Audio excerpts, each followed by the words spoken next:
Welcome everyone.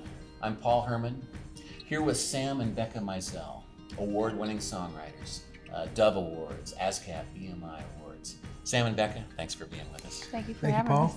First, I want to ask you about your song, King of the World, that was a #1 for Natalie Grant. Tell us the story behind that one. Well, King of the World came out of a prayer that I was praying. I have obsessive compulsive disorder, and it's not the cleaning kind. It's more the intrusive thoughts and fears.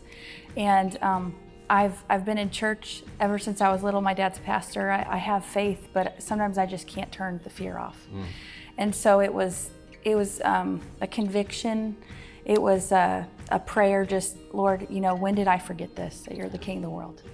And so I wrote the first verse and the chorus, and he came home from a co-write. I asked him if he wanted to finish it, and it was crazy. I came home, I walked through the door. She said, "Hey, can I play you something?" Always. I'm like, "Yeah, sure." My mouth was on the floor. I was just like, he's very kind. Yeah. But, No, it's that kind of song. well, It thank really you, is. thank Yeah. you. We finished it. Natalie Grant heard it, and we were blessed that she wanted to cut it. So that's how that happened. Wow. Yeah. And what did you think when you first heard Natalie sing it? Well, she let me sing background on the song, so that was it was really neat hearing the song on the radio, and it was just kind of outer worldly, It was blessing from God. yeah, they did a great job. Yeah. So. They really tell him. I've known Bernie for a long time, and I mean, I don't know Natalie as well, because she's always on the road. But anytime I've written with Bernie a bunch, so it's kind of cool to go to his studio and hear it, and it was pretty awesome. Well, Natalie cut another one of your songs, More Than Anything. Love to hear about that one too. I was on Facebook one night, and I came across a story of a lady named Kara Tippett, and she was dying of breast cancer. And she was the wife of a pastor, and she had 4 kids, and they had moved to Colorado to start this church. As soon as they got there, she found a tumor. And so she was doing chemo, and they hoped that it was gonna end well, but it was terminal. And so her prayer was that God would be near to her. And her friend blogged in her place, because she was an author and a writer. And she wrote that if she was honest, she wanted the deliverer, or the deliverance more than the deliverer for Kara. And I saw that, and I said, we have to write this song. And we wrote this song, and Natalie recorded it, and that was a blessing as well. And Natalie told us her own story that was very similar to that. So, I mean, just powerful all the way around. Yeah. And it's crazy how, God takes the creative pieces of a lot of people and puts them together the way He wants it. Being songwriting for a long time, it's like I never can plan out how it's going to happen, or how God's going to use it, or how God's going to, or if He's going to use it. I've got songs that I'm like, oh, this is the best song ever, and didn't work out, and songs that I'm like, oh, I can't believe that happened. Wow. So. Well, tell us how it worked out, if you would, with the song "The Motions" with Matthew West. Well, it was all my idea, and I came in and, no, just kidding.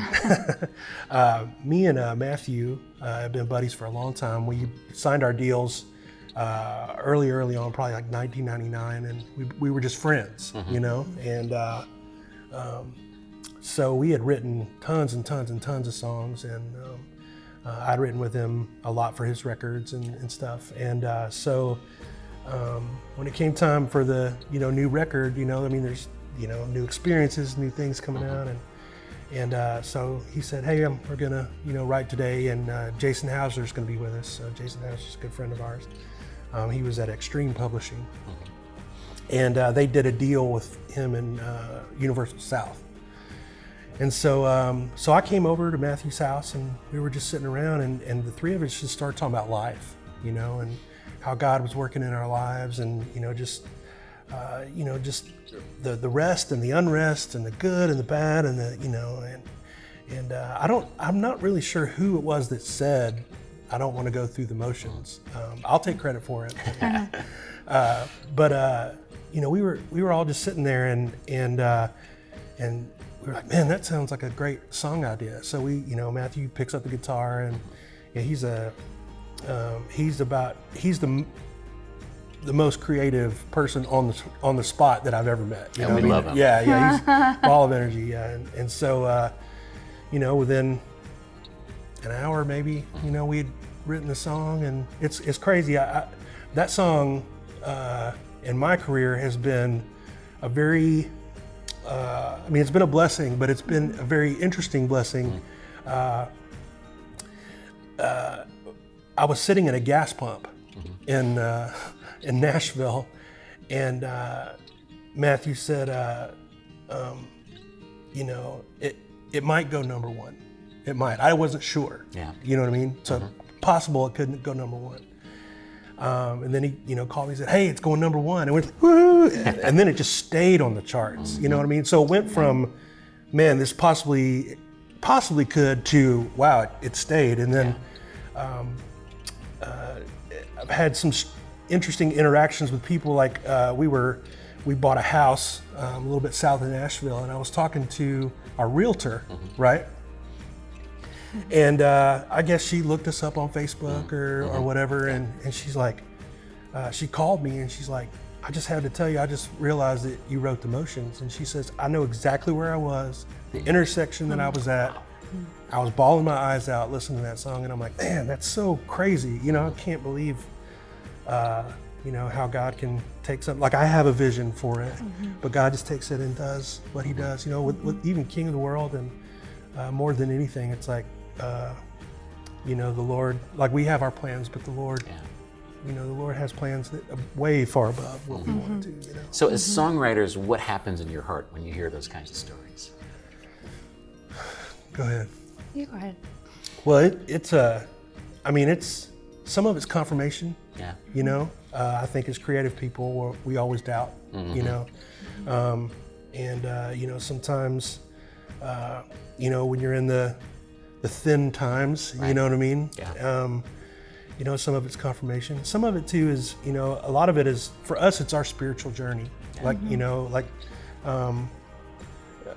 we'll go through an experience of life. Like, Beck had blood clots with the second pregnancy, and that was just a tough place in our life, and we had to write to get through it, and so, but it's like, we'll go sing it somewhere, and somebody will come up and go, "Oh, that ministered to me and helped us through this," and I'm always blown away that anybody knows anything. I think it's always it's evident that God never wastes our pain, especially when you hear how God has used it in another person's life, and you think you wrote it about this situation, but yet God used it in their situation, and they thought it was written just for them.